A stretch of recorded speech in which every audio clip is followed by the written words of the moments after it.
नमस्कार, आप सभी का इस YouTube चैनल में हार्दिक स्वागत है।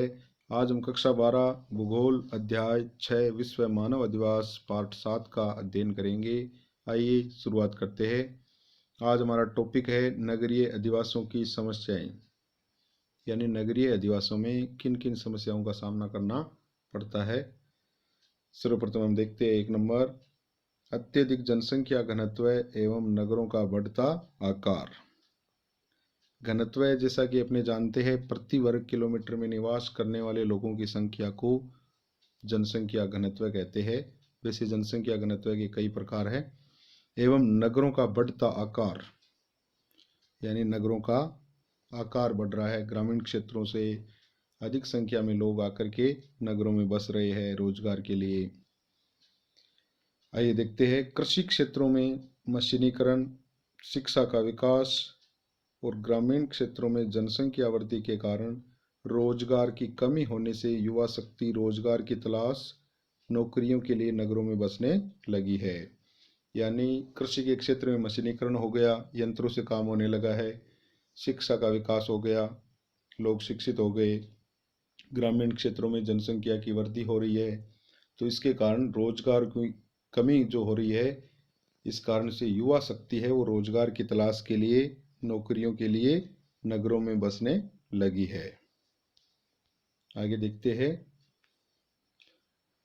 फलस्वरूप नगरों का आकार व जनसंख्या घनत्व तीव्र गति से बढ़ रहा है। यानी ग्रामीण क्षेत्र से नौकरियों के लिए लोग आके बसने लगे हैं, इससे नगरों का आकार बढ़ रहा है, जनसंख्या घनत्व बढ़ रहा है। नगरीय भूमि की अधिक कीमतें बढ़ने से लोगों को छोटे छोटे आवासों में रहना पड़ रहा है। यानी नगर में भूमि खरीदना हर किसी के बस की बात नहीं है, कीमतें बहुत अधिक बढ़ गई है, इससे लोगों को छोटे छोटे आवास में रहना पड़ता है। यातायात भार बढ़ने से सुबह एवं सायंकाल आवागमन बाधित होता है। यानी शहरों में यातायात बहुत अधिक बढ़ गया है, सुबह और शाम आवागमन बाधित होता है, जाम लगता है एवं दुर्घटनाओं का अनुपात बढ़ रहा है। अकेले भारत में ही 1981 में 9 महानगर थे, जिनकी संख्या वर्तमान में 53 हो गई है। आगे देखते हैं अपने 2 नंबर है, गंदी बस्तियों का प्रादुर्भाव। यानी गंदी बस्तियां विकसित हो रही है। नगरों में जनसंख्या तथा घनत्व में वृद्धि से आवासीय भवनों की कमी से गंदी बस्तियों का प्रादुर्भाव होने लगा है। नगरों में यानी जनसंख्या बढ़ने से, जनसंख्या घनत्व बढ़ने से आवास योग्य जो भवन है उनकी कमी हो गई है, जिससे शहर के बाहर गंदी बस्तियों का प्रादुर्भाव हो रहा है। यानी ये कोई शहर है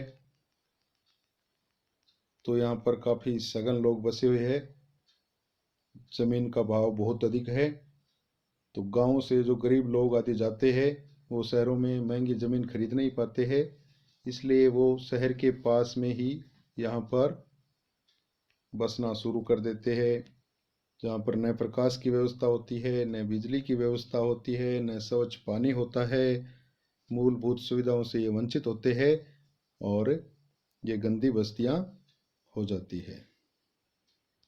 आगे अपने देख रहे हैं, औद्योगिक और व्यापारिक महानगरों में तो एक छोटे से कमरे में पूरा परिवार रहता है। यानी बड़े बड़े जो औद्योगिक नगर है, व्यापारिक महानगर है, तो वहाँ पर एक छोटे से कमरे में पूरा परिवार रहता है, 8-10 व्यक्ति, 15 व्यक्ति, यानी एक कमरे में रहते हैं। बड़े कमरे में 10-15 रह सकते हैं, छोटे कमरे में 7-8। महानगरों के धीरे धीरे गंदी बस्तियों का आकार बढ़ता जा रहा है। यानी महानगरों में धीरे धीरे गंदी बस्तियों का आकार बढ़ता जा रहा है। ये बस्तियां प्रकाश, वायु एवं स्वच्छ पेयजल की सुविधाओं से वंचित है। यानी इन गंदी बस्तियों में प्रकाश, वायु एवं स्वच्छ पेयजल की सुविधा नहीं है। मुंबई में लगभग 10% लोग गंदी बस्तियों में निवास करते हैं। यानी अपने मुंबई की बात करें तो मुंबई में 10% लोग गंदी बस्तियों में निवास करते हैं और 60% लोग सड़कों पर रातें गुजारते हैं। अगला पॉइंट है पर्यावरण प्रदूषण। अगली जो समस्या है पर्यावरण प्रदूषण। नगरीकरण के कारण नगरों में अनेक प्रकार की पर्यावरणीय प्रदूषण की समस्याएं बढ़ रही है। यानी नगरीकरण के कारण जनसंख्या अधिक बढ़ने से नगरों में अनेक प्रकार की पर्यावरणीय प्रदूषण की समस्याएं बढ़ रही है। उद्योगों की चिमनियों से निकलता काला जहरीला धुआं, यानी उद्योगों की चिमनियों से निकलता हुआ काला जहरीला धुआं और बाधित परिवहन के कारण वाहनों से निकलता धुआं, वाहनों का जाम लगता है, बहुत अधिक वाहन चलते हैं शहरों में, तो इससे वाहनों से निकलता धुआं वायुमंडल को प्रदूषित करता है, जो मानव और पशुओं के साथ वनस्पति पर भी कुप्रभाव डालता है। यानी इस जहरीले धुएं का प्रभाव मानव के साथ साथ पशुओं तथा वनस्पति पर भी कुप्रभाव पड़ता है। प्रदूषित वायु से हृदय, श्वसन, नाड़ी तंत्र, मानसिक स्वास्थ्य तथा त्वचा संबंधी रोगों में अत्यधिक वृद्धि हुई है। यानी प्रदूषित वायु से हृदय संबंधी बीमारियां हो रही है, श्वसन संबंधी, नाड़ी तंत्र संबंधी, मानसिक स्वास्थ्य गड़बड़ा रहा है और त्वचा संबंधी अनेक बीमारियां हो रही है।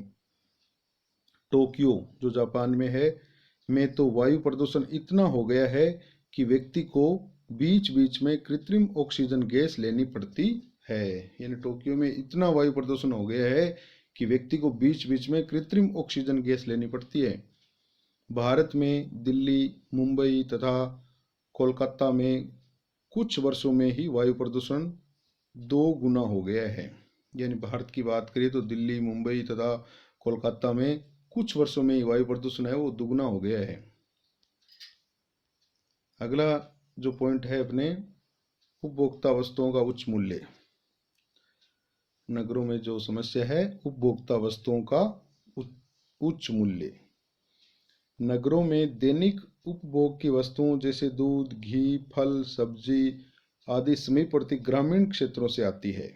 ये नगरों में दैनिक उपभोग में जो वस्तुएं यूज होती है, दूध, घी, फल, सब्जी आदि, जो ग्रामीण एरिया है समीप के वहाँ से आती है, तो परिवहन का खर्चा होता है, इससे वो महंगी पड़ती है। बीच में लोग दलाली भी लेते हैं और कमीशन लगता है, जो बेचते हैं उनके द्वारा लिया जाता है।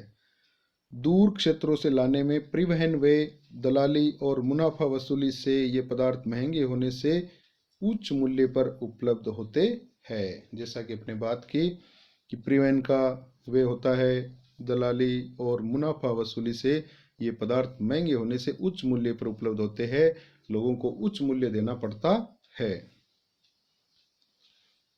अगली समस्या है खाद्य पदार्थों में मिलावट। नगरों में व्यापारी अधिक लाभ कमाने के लिए खाद्य पदार्थों में मिलावट करते हैं। यानी व्यापारी ज़्यादा लाभ के लिए खाद्य पदार्थ है जो हम खाने के काम में लेते हैं उनमें मिलावट करते हैं, मनुष्य के स्वास्थ्य के साथ खिलवाड़ करते हैं। मिलावटी भोजन सामग्री नागरिकों के स्वास्थ्य पर प्रतिकूल प्रभाव डालती है, यानी विपरीत प्रभाव डालती है और नागरिकों को अनेक बीमारियों का सामना करना पड़ता है। अगली समस्या है अपराधों का बढ़ता स्तर। यानी नगरों में अपराधों का बढ़ता स्तर। ग्रामीण क्षेत्रों में रोजगार की तलाश में नगरों में आने वाली जनसंख्या में पुरुषों की संख्या अधिक होती है। यानी ग्रामीण क्षेत्रों से रोजगार की तलाश में नगरों में आने वाली जो जनसंख्या है उसमें पुरुषों की संख्या अधिक होती है, जिससे नगरों में लिंगानुपात का संतुलन बिगड़ जाता है। परिणाम स्वरूप अपहरण, दुष्कर्म, हत्या आदि घटनाएं बढ़ जाती है। यानी जिसके परिणाम स्वरूप अपहरण, दुष्कर्म एवं हत्या आदि घटनाएं अधिक होती है। पर्याप्त मजदूरी नहीं मिलने या शीघ्र धनवान बनने के लालच में युवा वर्ग समाज कंटकों के चक्कर में आकर थोड़े से रुपयों की खातिर अपराध करने लगते हैं। यानी पर्याप्त मजदूरी नहीं मिलती है, मजदूरी कम मिलती है और शीघ्र धनवान बनना चाहते हैं जो युवा, तो वो लालच में आ जाते हैं समाज कंटकों के और उनके चक्कर में आकर के थोड़े से रुपयों की खातिर अपराध करने लगते हैं। आगे देखते हैं अपहरण, जेब काटने, चोरी, बैंक लूटने और हत्या जैसी घटनाएं समाचार पत्रों और दूरदर्शन के माध्यम से आए दिन सुनने को मिलती है। यानी ऐसी घटनाएं आए दिन अपने समाचार पत्र, दूरदर्शन आदि के माध्यम से देखते हैं, सुनते हैं। पुलिस और प्रशासन के लगातार चौकन्ना रहने पर भी अपराधों की संख्या बढ़ती ही जा रही है। यानी पुलिस और प्रशासन सावचेत रहता है, चौकन्ना रहता है, फिर भी अपराधों की संख्या बढ़ती ही जा रही है, जो एक गंभीर समस्या है। अगली समस्या है तीव्र सामाजिक आर्थिक विषमता एवं सामाजिक असहयोग। नगरों में मकानों और संसाधनों की उपलब्धता में अंतर होने से सामाजिक आर्थिक विषमता दृष्टिगोचर होती है। यानी सामाजिक रूप से और आर्थिक रूप से विषमता दृष्टिगोचर होती है।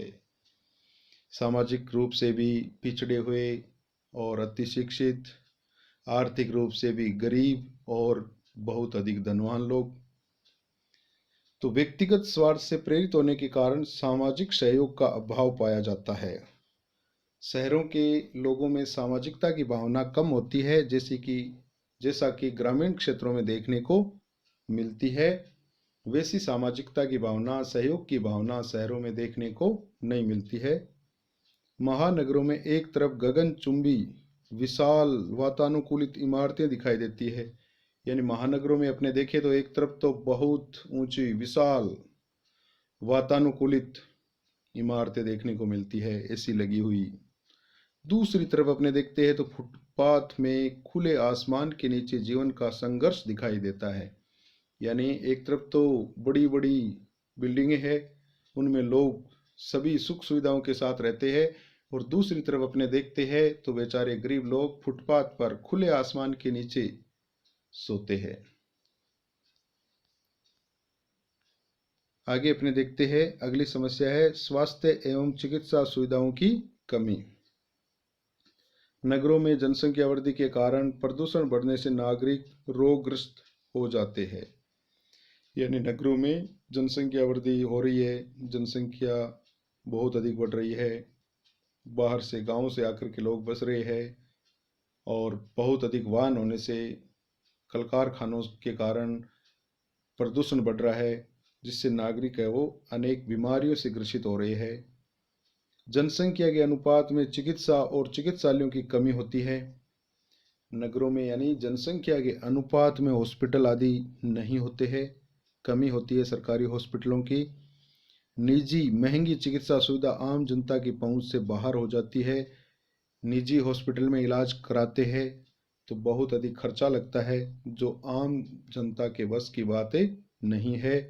इससे व्यक्तियों को समय पर पूरी चिकित्सा सुविधा नहीं मिलती है। धन्यवाद। यदि आपने अभी तक इस चैनल को सब्सक्राइब नहीं किया है तो सब्सक्राइब अवश्य करें